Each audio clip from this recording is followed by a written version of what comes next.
Zo, die is lelijk. Kom aan, Megan. Ben je al lelijk?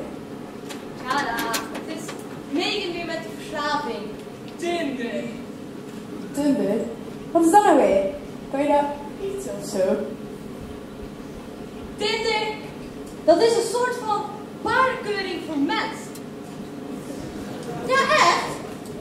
Oké, laat zien dan. Kijk, hè. Hier staat de barak. Ik denk dat we die maar gaan disliken. Ouch. En wat nou als je match hebt? Ga je op dates of zo? Nou, normale mensen wel, maar ja. Ik ben nobody's wife, hè. Dus je gaat nooit met iemand daten? Kijk, ik ga even lopen. Oh. Hier is Nieuw Perspective met Nobody's Wife.